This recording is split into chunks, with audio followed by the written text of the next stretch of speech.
Have you ever looked at your past to find a certain memory, but some of the details in that memory are muffled? You're not able to remember everything.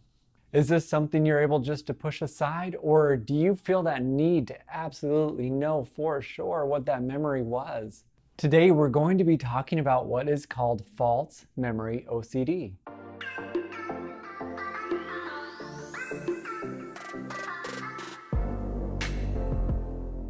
If you haven't yet, make sure you subscribe to my channel. I'm posting videos every single week on different mental health issues such as OCD, anxiety, BFRBs, panic disorder, and so many others. So false memory OCD, or some people might call this real event OCD. Someone who struggles with false memory OCD obsesses about the possibility of doing something that is against their moral, value, or ethics system. It's a memory from the past that they're not able to gain every little detail about it. Usually these thoughts or memories mean something greater if they had all the detail. For instance, somebody who might wonder if they are a good person or a bad person will look at previous memories to gain some evidence towards them being a good person. They might come across a memory where they don't have every little detail about it. They can't remember, or else their brain might actually create details that possibly weren't even there to begin with. So let me share a story with you.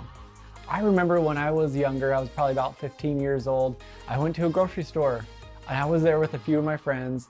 We were looking at this pencil, it has all these different colors. You can push a little button up and all the new color comes up, and we were like, man, this is really cool. Except for the pencil was like $25. And we're like, there's no way we're buying this thing. So we moved on. We walked around the store. We looked at other things. I didn't purchase anything. They didn't purchase anything. We walked out and we get in the car and my friend pulls out this pencil from his pocket. I'm like, you just stole that. He's all boasting about how he just took this pencil and he thought it was really cool. And I've had that thought, that memory in my head since then. But when I think about it now, sometimes my brain might say, wait, was it you that took that pencil? How do you know it was him? Are you just purposely giving him that role because you don't want to be the bad person? Also, you need to make sure that anything in your past is good. And so do you need to go back and make sure you correct it? I have the original memory there, I have the original thoughts, but it was so long ago that my brain has to come up with some of the details that possibly weren't even there. Makes me even think that, was I the one that actually stole it? With my story, this could be pretty minor in what somebody with false memory OCD actually goes through.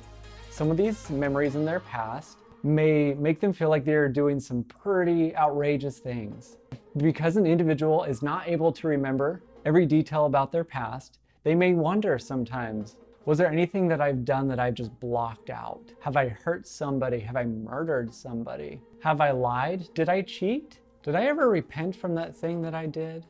So I typically see this happen in two different ways. One of them is with a real memory in somebody's life where their brain has skewed it. It's changed some of the details, or it's trying to figure it out, or it's adding details to it. And the second one is something that has never happened. There's no memory of it whatsoever. The brain has created a memory, a false memory. It's made the person believe that they either blacked out, they don't remember, they pushed it away, and they may wonder, if the memory is coming to my head, it must mean something, right? It must mean that I did something. I might have an intrusive thought in my head that could be pretty graphic about something that I possibly might have done in the past. And so I'm almost tricked to believe that I probably did that thing. Wow, that makes me a bad person. But I'm not 100% sure. So I might replay those moments, I might go back the best I can. I might ask other people, hey, do you remember this happening? This is an example of a lot of compulsions that are done. Usually there's a lot of mental checking, mental reviewing. I've got to replay that situation. I've got to look at my old journals to see if I ever wrote it down. I got to ask my parents, do you think I ever did this thing? I've got to ask my friends, do you remember this situation? And guess what? A lot of the time, we don't get that 100% certainty. And so the brain is going to keep problem solving. It thinks it's helping you to come to this conclusion to make sure that yes, you're a good person, or no, you're not a good person. So you can think how frustrating this is for somebody. Their brain isn't going to come up with the answer. Even if they think they are sure, they still may doubt. They still may question. There are individuals who have watched a news report on TV about somebody getting hurt or somebody getting murdered, and they turn themselves in. They say, I did it. They're not 100% sure, but they know, just in case. I think I did it. I have the memory. I have the thought. I feel like I have the memory. I don't know 100%, but I'm going to make sure I turn myself in because I got to make sure it's right. I got to make sure I do the right thing if I really did. I feel so sorry for these individuals who have to go through this. This can be very terrorizing for the individual. With these false memories, the brain can also trick the person to believe that maybe they wanted something to happen with an actual real memory. For instance, again, when I was younger, I took my friend to this hill. They had this big rope swing, and we'd run down the hill and we'd jump on the rope swing and we'd go up and we'd come back down and you'd have to jump off. No big deal. So we did this for a while. I remember my friend, he's running, and he kind of like trips over this little rock. And so he's up there and he's like shaking back and forth. And all of a sudden, he lets go. And I remember seeing him fall. He hits both of his arms on the side and he broke his wrists. I remember corralling him back up the hill, taking him to the neighbor's house. And at that point, I was so young and naive that I'm like, well, see ya. I left him there at the friend's house. They'll take care of it. But my memory could say, you probably wanted that to happen. You're probably happy that that happened. You probably took him there so he could get hurt. You knew he was going to make that mistake. I have the details. I have the memories, but I don't have the intentions. I don't remember the intentions. So it must mean something great, right? It must mean what I'm thinking. If I'm thinking it, it must be true. It appears that there is a greater instance of individuals who drink, who get completely drunk. The next day, they don't remember anything. So the brain starts questioning, what did you do during those moments? It can come up with some crazy random ideas. They see something on the news and say, I was around that area. I think I was drunk. That was probably me that did that. This can really trick the person to believe that they did this thing. Some of these obsessions can deal with harm. They can deal with religion.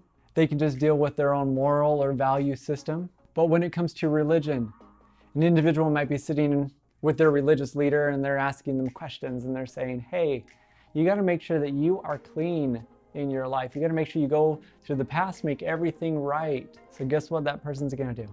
Look at every single memory, the best that they can, and make sure, did I rectify everything? Did I make sure every little mistake that I did in my life was good and great, and I repented and it was wonderful? Sometimes it starts the ball rolling. And we come to memories where we're like, I'm not sure, but just in case, I'm gonna go repent. But even though I repented, I went back to my religious leader and I'm like, hey, I'm not sure if I did this thing, but I'm gonna tell you anyway. The religious leader might say, you know what, not that big of a deal, don't worry about it. But I often see that that memory doesn't stop. The individual doesn't say, I'm good, I don't ever have to think about that again. Sometimes can take that same memory and say, wait, did you say every detail? Are you sure you told them everything about it? You just had this other thought about possibly what happened. You need to go back and confess one more time. It starts this never-ending cycle of certainty, trying to gain that certainty that you just can't get. It's so hard. The reality is, we all have false memories. We all wonder, how did this whole situation go? We may question, we may come up with our own story over time. We may change details about a memory because that's what we think happened. For instance, another story, when I was probably 3 or 4, again, I don't know the age, cousins were jumping off the stairs. Apparently I jumped down the stairs and broke my leg. My memory says they pushed me.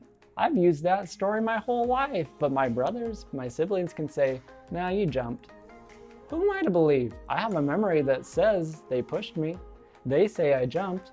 I don't know what's true and what's false. But ultimately, to allow our brain to just move past, don't care about the details, it doesn't need to matter, is to do the treatment.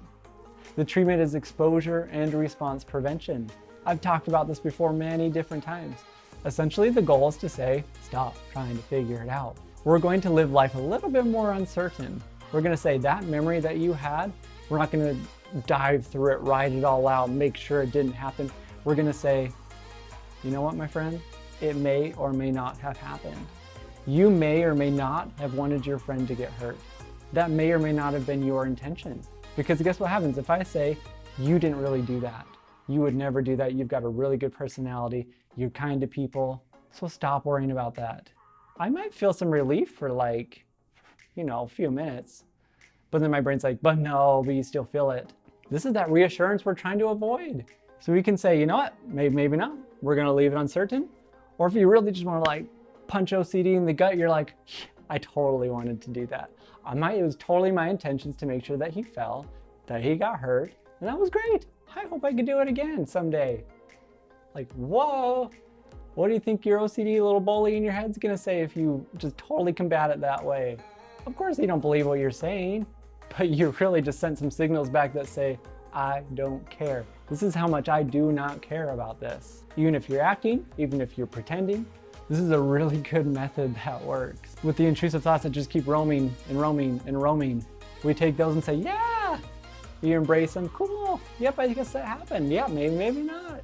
I come up with some pretty specific exposures for you that are pretty tailored to each individual. Whether we're writing down a certain memory and we're skewing it on purpose, or we're going back to that area where that memory is there and it's like, oh yeah, that is where I pushed that person down. That's where I did that grievous act. That's where I cheated on my test. Or we're taking those moments and we're saying, you know what, that may or may not be the place that happened. We really got to teach the brain something new. More than say, let's reduce anxiety. That's part of it. Just because that anxiety is there does not mean you did what your brain says you did. Anxiety is for immediate danger. The bear is running at me. I gotta get out of the way. If it's a thought and I'm like, whoa, anxiety, where's the immediate danger? I'm perceiving danger. And we're gonna leave it there. We're gonna risk that memory, that false memory, may or may not be true. We are not gonna correct it. We're not gonna try to fix it.